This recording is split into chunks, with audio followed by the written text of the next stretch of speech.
নমস্কার বন্ধুরা, তোমরা সবাই কেমন আছো? আশা করি তোমরা সবাই ভালো আছো।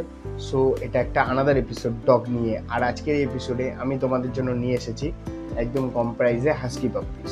সো পাপ্পিসগুলোর ডিটেলস তোমাদেরকে দেবো। তার আগে বলি, যারা এখনও পর্যন্ত আমার চ্যানেলটি সাবস্ক্রাইব করোনি বন্ধুরা, আমার চ্যানেলটিকে সাবস্ক্রাইব করো আর সাইডে বেল আইকন চিহ্নে প্রেস করো। তাতে কী হবে, আমি তোমাদের সুবিধার্থে যেসব ভিডিও আপলোড করবো সেসব ভিডিওর নোটিফিকেশন দ্রুত তোমাদের কাছে চলে যাবে। সো চলো ভিডিওটা স্টার্ট করো। সো বন্ধুরা, তোমরা দেখতে পাচ্ছ এটা একটি একদম পিওর হোম ব্রিড, মানে একদম বাড়ির হাস্কি পাপ্পিস আছে। সো তোমরা দেখতে পাচ্ছ বাচ্চার কোয়ালিটি। আর পাপ্পিসের এজ আছে আজকে দিয়ে 40 ডেজ। বাচ্চার body weight minimum 4 KG plus আছে। আর খুব ভালো কোয়ালিটির পাপ্পি আছে, কালারও খুব সুন্দর কালার আছে। তোমরা দেখতেই পাচ্ছ পাপ্পিসের কোয়ালিটিগুলো, আশা করি বুঝতে পারছো সব। আর পাপ্পিস অ্যাভেলেবেল আছে কলকাতাতে। আর তোমাদের মধ্যে যে কেউ ইন্টারেস্টেড আছো পাপ্পিস সম্পর্কে, নিচে নাম্বারে কল করে পাপ্পিসটা কালেক্ট করতে পারো। আর সব থেকে ভালো জিনিস হচ্ছে পাপ্পিসের দুটো ক্রিমের ওষুধ কমপ্লিট আছে।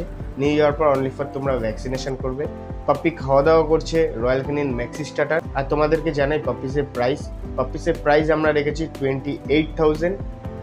মেল নাও ফিমেল নাও, যদি তোমরা মেল নাও তাহলে তোমার 28,000 পড়বে, ফিমেল নিলে 27,000 পড়বে। একদম পিওর হোম ব্রিড বাড়ির বাচ্চা। আশা করি পাপ্পিসের কোয়ালিটি তোমরা বুঝতে পারছো। তো বন্ধুরা, আজকের ভিডিও এই পর্যন্ত, দেখা হচ্ছে নেক্সট ভিডিওতে। ততক্ষণের জন্য টাটা, বাই বাই।